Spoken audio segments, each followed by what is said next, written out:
Hi guys, welcome to App Guru. In this video, I will show you how to merge multiple videos on TikTok.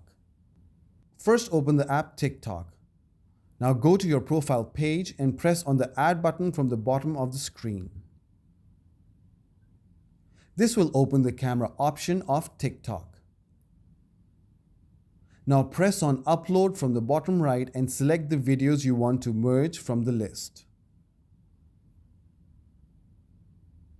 This will preview of all the files merged. For confirmation, press on the edit tool on the top right of the screen. Scroll forward and you will see the ending and starting of the videos. Now the videos have been merged. Go back and press next. This is your posting options. Fill in the form and post your merged videos. Thanks a lot for watching. Leave a like, subscribe, and share the video.